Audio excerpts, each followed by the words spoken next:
Mesdames et messieurs, bonsoir. Bienvenue dans cette édition d'information au sommaire. Dans le cadre de la poursuite de la deuxième phase de l'immersion gouvernementale, le Premier ministre Amadou Ouriba s'est rendu dans plusieurs localités de la préfecture de Koundara ce vendredi. Il a profité de l'occasion pour expliquer aux citoyens l'importance de se faire enrôler. Ce vendredi soir également, à Yimbaya Taneri, un accident de la circulation a coûté la vie à un jeune. La victime âgée d'une vingtaine d'années a été percutée par un minibus avant de finir sa course sous les pneus d'un camion. Images et témoignages à suivre. Et puis les funérailles du pape François ont lieu ce samedi à la place de Saint-Pierre du Vatican. Plusieurs chefs d'État et des fidèles y étaient venus pour lui rendre un dernier hommage. Voilà pour le sommaire.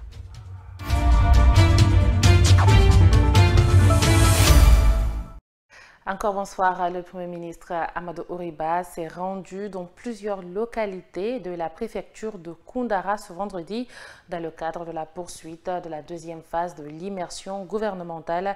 Le chef du gouvernement est allé au plus près des citoyens à la base pour leur exprimer la volonté du chef de l'État à moderniser la Guinée et l'importance de se faire enrôler. C'est un reportage de notre envoyé spécial à Mamadou Tanouba.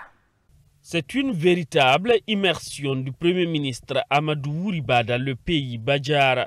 Le locataire du palais de la Colombe déroule un calendrier très chargé qui le met en contact direct avec les populations à la base établies dans les contrées les plus lointaines de la Guinée. Après la prière de vendredi à la grande mosquée de Koundara, Amadou Ouriba a visité un centre d'enrôlement biométrique situé à Sambaïlo. Sur place, il s'est informé auprès du chef du centre sur l'évolution du recensement biométrique et des difficultés techniques auxquelles les agents sont confrontés. De là, il s'est rendu à Madina Badjar où les citoyens lui ont signifié leur adhésion aux idéaux du général Mamadi Doumbouya et leur engagement à se faire recenser. À Madina Badjar, tout le monde est content du déplacement effectué par le Premier ministre et son équipe. Ici, on est tous engagés à nous faire recenser. Nous demandons aux autorités d'aider ceux qui n'ont pas pu encore accomplir cet acte civique à le faire. Après cette étape, le Premier ministre a mis le cap sur la sous-préfecture de Saré-Boïdo. Là-bas, il est reçu par la notabilité. Amadou Ouriba a ensuite expliqué l'importance du recensement biométrique aux sages de la localité et la vision du président de la République pour le pays. Le Premier ministre, accompagné des autorités de la région de Boké, s'est adressé aux citoyens de Saré-Boïdo à la place publique de la commune rurale. Amadou Ouriba a rassuré les citoyens de Saré-Boïdo quant à l'engagement du gouvernement à faire la route qui relie cette localité de la Guinée au pays frontalier. Je transmettrai vos doléances au président, le général Mamadi Doumbouya. Parce que ce que vous demandez n'est que justice. La route entre Koundara et Saré-Boïdo et Kandika. Parce que Saré-Boïdo est une vitrine. Celui qui quitte le Sénégal, qui vient ici, il aimerait être fier d'être guinéen. Donc c'est une obligation pour le gouvernement de travailler à satisfaire les besoins fondamentaux que sont la route, le pont pour atteindre Koumbia.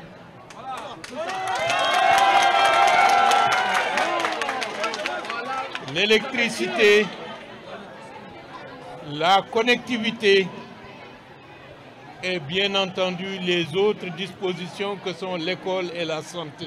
Le Premier ministre a ensuite exhorté les citoyens de Saré-Boïdo à aller se faire recenser. L'enrôlement est essentiel. Je ne veux pas entrer dans la justification pourquoi cet enrôlement est essentiel, mais c'est l'acte majeur qui permettra à la Guinée de passer le cap. Cette tournée du Premier ministre à l'intérieur du pays est une continuité de l'immersion que son gouvernement avait déjà entamée. Elle va se poursuivre dans d'autres localités du pays. Pendant ce temps, à Mamou, la ville a vibré au rythme d'une marche pacifique rassemblant des milliers de citoyens unis pour célébrer la paix, les acquis du CNRD et de son président, le général Mamadi Doumbouya. Les marcheurs ont parcouru 7 km pour rejoindre la Maison des Jeunes. Partout où ils sont passés, un message de paix et d'unité. Nénon Moubalde. À Mamou, ils sont sortis nombreux, banderoles à main, drapeaux flottants au vent pour prendre part à une grande marche citoyenne. Hommes, femmes, jeunes et sages ont parcouru ensemble les artères principales de la ville dans une ambiance de mobilisation pacifique et déterminée. Au-delà des pas, c'est un message fort que les participants ont voulu envoyer. Leur attachement aux idéaux de paix, d'unité et de développement prônés par le CNRD. C'est un devoir patriotique et moral aussi de le soutenir parce que nous voyons vraiment qu'il a plus d'actes que de paroles. Et c'est le terrain aussi qui nous oblige à le faire. Déjà les réalisations sont là en un court temps. Nous avons vu ce qu'il a été capable de faire. Tout au long du cortège, les slogans et pancartes rendaient hommage aux acquis du général Mamadi Doumbouya. Parmi ces avancées saluées par les marcheurs, la construction d'infrastructures vitales, la réforme des secteurs de la sécurité et la justice, la lutte contre la corruption, ainsi que la promotion de la jeunesse et de la femme dans la gouvernance. C'est une aubaine dans la mesure où c'est déjà le goudron est déjà en marche. Et la construction, sa résidence privée qu'on l'a offert, c'est déjà en train d'être réalisé. On solliciterait encore davantage. Si vous quittez l'Abbé Tougué, ça fait à peu près 85 km. On souhaiterait, comme on a compris, Général Doumbouya, c'est un homme du concret, lancer un appel pressant à ce qu'il nous aide, que la route de l'Abbé Tougué soit aussi goudronnée, comme il est en train de faire d'ailleurs dans tout le pays. Pour de nombreux citoyens présents, cette marche symbolise l'espoir d'une Guinée plus forte, plus juste et résolument tournée vers l'avenir. Un engagement collectif qui traduit l'adhésion au chantier ouvert sous la transition. L'énergie collective de cette marche est restée palpable dans chaque ruelle de Mamou. Plus qu'une expression de soutien aux acquis du général Mamadi Doumbouya et du CNRD, cet événement a été le révélateur d'une jeunesse déterminée et d'une population prête à s'engager pour le renouveau de la Guinée. Restons à Mamou pour dire qu'avant cette marche, des ministres ont tenu une conférence avec les citoyens de la ville pour échanger sur le recensement biométrique qui est une nécessité citoyenne. La rencontre a eu lieu dans la nuit de vendredi à l'Institut supérieur des technologies. Cette causerie a également permis de parler du programme en Simandou 2040 et de ses avantages. Djibabari et Ousmane Kamara. Devant les médias, les responsables ont insisté sur la portée stratégique des infrastructures mises en chantier à sa tête Simandou 2040. La ministre de l'Environnement explique la portée du projet programme d'adaptation au changement climatique pour soutenir les communautés rurales. Au-delà des 100 000 ou 200 000 emplois qui seront créés par le projet Simandou et tous les autres projets miniers annexes, l'essentiel de l'emploi se créera dans le domaine de l'agriculture, la gestion de l'eau, des BTP, etc. Pour que nos compatriotes puissent capturer cette opportunité et en faire une opportunité productive et décente, et qu'ils puissent occuper ces emplois, il faut qu'ils soient formés à la base. Il faut noter que le projet obéit aux normes et standards les plus exigeants sur le plan national d'abord, avec la législation nationale dont le Code de l'environnement, mais également sur le plan international avec les normes de performance de la SFI. Et donc, en prenant en compte toutes les composantes du projet, ce sont près de 8 études de faisabilité, 8 études d'impact environnemental et social qui ont été réalisées. Et chacune de ces études, il y a un plan de gestion environnementale et sociale correspondant. Et c'est le rôle du ministère de l'Environnement et du Développement durable de s'assurer du suivi de ces plans. Donc nous contrôlons que les sociétés réalisent le projet dans les normes environnementales qui sont prévues. Il est vrai que nous disposons de données obsolètes. Et c'est pour cette raison que nous travaillons avec la Banque mondiale notamment et d'autres partenaires pour procéder à un inventaire forestier qui nous permettra d'avoir une meilleure maîtrise, une meilleure visibilité de notre capital naturel en Guinée. Ils ont également souligné l'importance de la proximité avec les citoyens et la volonté du gouvernement de répondre de manière pragmatique aux besoins exprimés sur le terrain. Si vous ne vendez que de la terre, vous n'avez pas grand-chose. Vous n'avez que 4 ou 5% de la richesse finale créée et ensuite vous créez de l'emploi pour les pays qui transforment votre terre qui est là. Je vais vous donner juste un exemple. Le coltan, ce n'est pas de la richesse. La richesse, c'est l'iPhone. Qui n'a pas d'iPhone ici? Voilà. Le coltan, ce n'est pas la richesse, c'est les batteries électriques. Justement, dans la chaîne de transformation, lorsque vous n'êtes que sur le premier segment, vous n'avez que 5%. Et généralement, quand vous prenez le coltan, vous avez 25 milliards par an. Alors que là où le coltan est transformé en batterie électrique, vous avez 1000 milliards de dollars. Voilà la différence. Justement, il faut saluer le ministre Bouna et la vision du chef de l'État. On va transformer ces richesses ici. Donc la malédiction dont vous parlez là, il dit c'est discutable. Mais je pense qu'en Guinée, sous le leadership du président Mamadi Doumbouya, ça ne sera plus discutable. Et il a parlé de la fonderie d'aluminium dont on vient de poser la première pierre. Donc je voulais juste ajouter cela. Pour terminer, il y a deux choses. Il y a le recensement. Le recensement, il faut y aller. Aujourd'hui, le train en marche, vous les aurez, mais il faut que le capital humain soit prêt à servir, prêt à se battre, prêt à construire ce pays. La population de Mamon a répondu à l'appel de cette première journée. Pour elle, ces réalisations illustrent un engagement sans relâche en faveur de la refondation de l'État, en misant sur des infrastructures utiles, durables et inclusives. Ibrahima Tenemba Tunkara. La refondation, elle est bel et bien possible, mais de façon continue et résolue. Parce que l'objectif de la refondation, c'est pour qu'on change de comportement, on change d'habitude, on pense autrement. Et ajouter aussi du projet Simandou, on s'est dit que le projet Simandou, il va avec une nouvelle Guinée. C'est les fonds régénérés à travers Simandou pourra nous permettre de faire le retour sur la chaîne internationale et aussi de faire des réformes institutionnelles et politiques, d'organiser les élections générales et de promouvoir la bonne gouvernance. À noter que ces 2 jours d'activité sont organisés par le mouvement Fouta Fotifi général Mamadi Doumbouya, car pour eux, les actes parlent plus que les discours.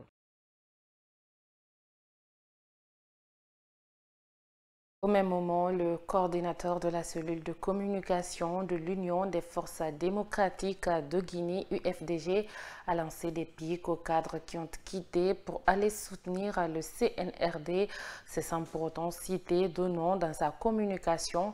Souleymane Souza Konaté est au micro de Bangalé Camara. Tout d'abord, nous saluons le courage, la détermination, l'engagement des cadres militants et sympathisants de notre formation politique pour accompagner l'action d'Alain Diallo, la direction nationale du parti jusqu'à la magistrature judiciaire. L'UFDG est devenu une marchandise pour des politiciens du ventre, sans repère, sans conviction, en mal avec leur conscience, mais toujours prêts à sacrifier tout sur l'autel de l'argent, de l'ego et des ambitions démesurées.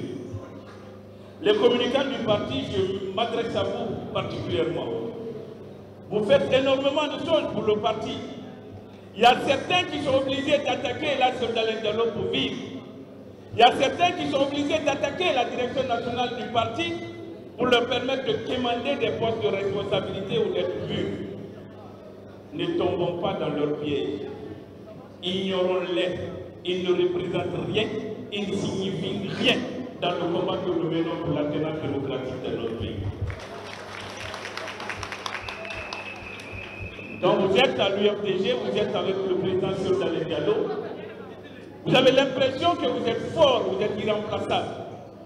En dehors des structures de l'UFDG, vous apprenez à votre départ que vous ne représentez rien, personne ne vous calcule, vous êtes sans honneur, vous êtes sans dignité.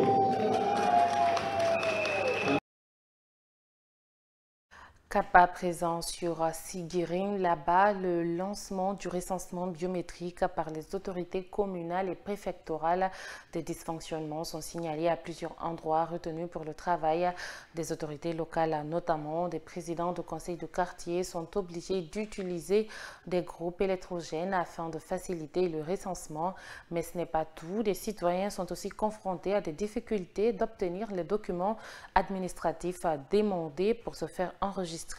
Ousmane Sekondé, notre correspondant basé à Siguirin, a sillonné certains lieux de recensement. Suivez son reportage à grand format.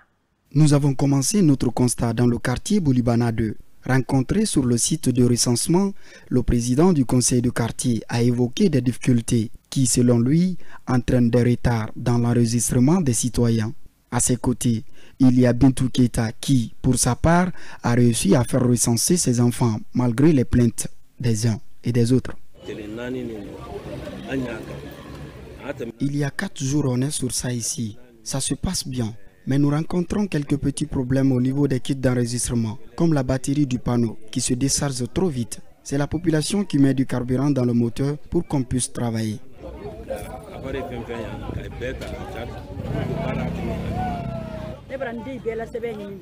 J'ai cherché les documents de mes 6 enfants et ils se sont fait enregistrer.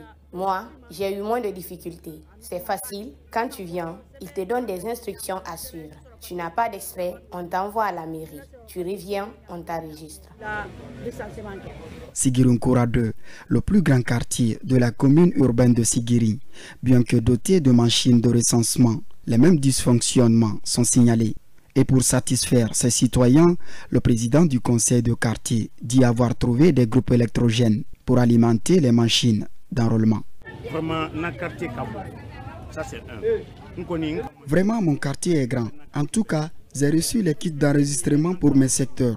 Mais notre difficulté est que les machines ne bénéficient pas assez d'électricité. J'ai cherché des moteurs pour les alimenter. Mais ce qui est difficile dans tout ça, c'est l'accès aux documents demandés. S'il faut que les gens aillent faire la queue à la justice ou à la mairie, on risque de ne pas obtenir le maximum de personnes recensées.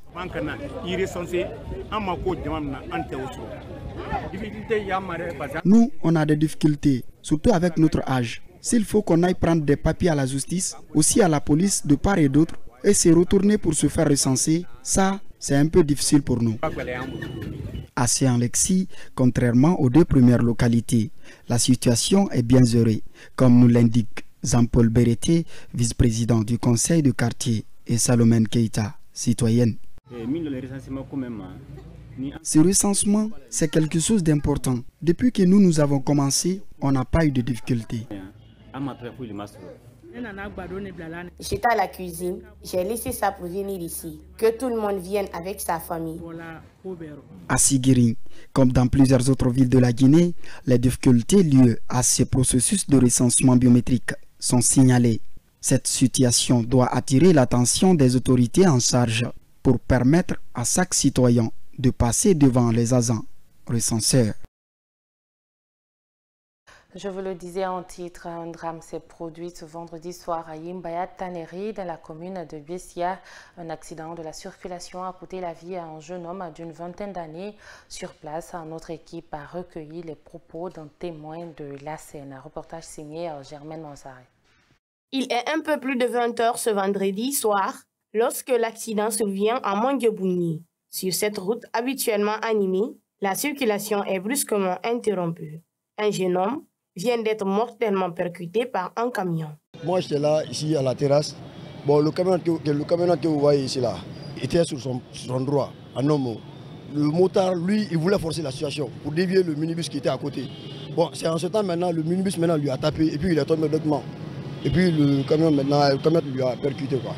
Aussitôt informé, la protection civile s'est rapidement rendue sur les lieux pour récupérer et transporter la dépouille. Dans le quartier, la tristesse est palpable. Ah bon, nous on est allé juste pour sécuriser un peu la circulation, parce que vous voyez déjà, c'est un peu serré. En tant que natif de Yimba, donc c'était un peu ça quoi, je ne peux pas dire plus quoi. La victime, bon, j'ai pas quand même très bien regardé son visage quoi, parce que la manière dont il était sur terre là, c'était un peu courbé quoi, il ne pouvait pas voir son visage quoi. D'après les informations que nous avons pu recueillir, la victime n'a pas encore été identifiée. La circulation, elle, a été momentanément bloquée. Littérature, le livre Cynthia a été dédicacé ce jeudi 24 avril 2025 à Conakry. L'auteur Ladji Traoré parle dans son ouvrage de sa famille, de ses arrière-parents jusqu'à ses petits-enfants. La cérémonie de dédicace a connu la participation de plusieurs amis, collaborateurs et les membres de la famille de l'auteur, Ansou Bailo Baldé. Un livre, un auteur, c'est deux entourés de toute une famille pour montrer leur attachement à une histoire familiale à travers la littérature. Cynthia, c'est le livre de 234 pages écrit par Ladji Traoré, natif de Sigri, ancien cybernéticien. Cet ouvrage, au-delà d'un récit, est bien une trace et un héritage. L'auteur retrace les péripéties d'une famille, ses origines, ses épreuves et ses espoirs. Sans prétention littéraire, Ladji, l'écrivain, l'a fait avec sincérité et passion. J'ai voulu immortaliser toute une vie, la vie de toute une famille, depuis mon père jusqu'à mon petit-fils. Les péripéties que notre famille a vécues, depuis son incorporation dans l'armée française, notre vie à Dakar, notre retour à sa retraite à Syrie et notre scolarité, puis notre jeunesse. C'est tout ce que j'ai voulu relater, mais en plus aussi des vertus cardinales qui régissent la vie d'une famille. Une dédicace effectuée dans une ambiance inspirante. L'auteur a fait participer tous les membres de sa famille, de ses enfants à ses petits-enfants. Chacun a apporté son grain de sel pour être témoin de cette aventure. Mohamed Traoré, fils de l'auteur qui a dirigé la cérémonie de dédicace, n'a pas manqué de mots pour parler de son père. C'est pour nous une grande fierté, beaucoup d'honneur d'accompagner notre papa, qui est aujourd'hui l'auteur du roman Cynthia, au cœur de l'Odyssée d'une lignée. Aujourd'hui, nous sommes très heureux parce qu'il vient de marquer à tout jamais l'histoire de notre famille. Jusqu'à nos grands-parents, nos très grands-parents. Aujourd'hui, nous pouvons nous puiser de ce roman-là toute cette inspiration, ces bonnes vertus, afin de les perpétrer pour que ça soit un legs pour les générations futures. El Hadj Nene Moussa Malea Camara, un écrivain et ami de Ladji Traoré, a été impressionné par la qualité de dédicace du livre Cynthia.